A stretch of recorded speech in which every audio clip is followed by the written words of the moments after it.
آگے ایک اور روایت ہے، یہ راوی ہیں زازان، وہ کہتے ہیں کہ یقال ان القرآن شافع مشفع وماحل مصدق۔ مضمون وہی ہے، قرآن قیامت کے دن سفارش کرے گا اور مشفع، اس کی سفارش مانی جائے گی، قبول کی جائے گی۔ صاحب قرآن اگر صحیح معنوں میں صاحب قرآن ہے تو قرآن اس کی سفارش کرے گا اور اس کی سفارش مانی جائے گی۔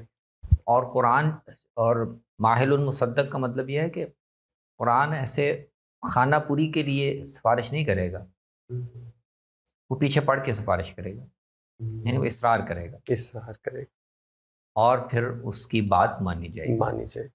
بالکل صحیح۔ عبداللہ بن مسعود رضی اللہ تعالی عنہ سے ایک روایت ہے کہ فرمایا انہوں نے کہ یجیء القرآن یوم القیامہ ویشفع لصاحبہ فیکون قاعدا الی الجنہ ویشہد علیہ فیکون سائقا لہ الی النار۔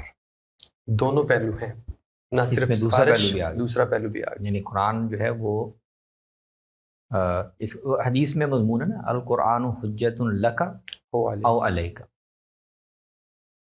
قرآن یا تو تمہارے حق میں قیامت کے دن حجت بن جائے گا اور یا تمہارے خلاف بن جائے گا۔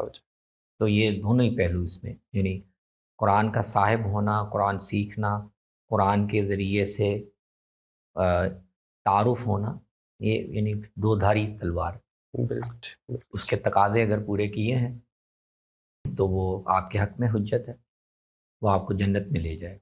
اور اگر خدا نخواستہ قرآن سیکھ تو لیا ہے، اس کے ذریعے سے جو تعارف ملتا ہے وہ بھی مل گیا ہے، جو دنیا میں کچھ مفادات اور منافع بھی جڑ جاتے ہیں وہ بھی مل گیا، لیکن عمل کردار اس کے مطابق نہیں ہے، تو قرآن جو ہے وہ پھر انسان کے خلاف حجت بنے گا اور وہ پھر جہنم میں لے گا۔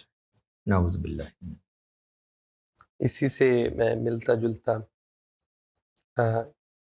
عبداللہ بن مسعود رضی اللہ تعالیٰ عنہ کا ایک اور اثر بھی ہے، القرآن شافع ومشفع وماحل مصدق فمن جعلہ امامہ قادہ الی الجنہ ومن جعلہ خلف ظہرہ قادہ الی النار۔ یہیں سے وہی مضمون کی تائید بھی ہوتی ہے کہ اس پہ عمل اصل چیز ہے کہ اس پہ رہنما بنانا، بالکل صحیح، یعنی آگے رکھو، یعنی اس کو ہمیشہ پیش نظر رکھو، اپنے قول فعل کردار اس کے مطابق متعین کرو، اور پشت کے پیچھے پھینکنا کا مطلب یہ ہے کہ اس کو نظر انداز کر دو، اس سے رہنمائی نہ دو۔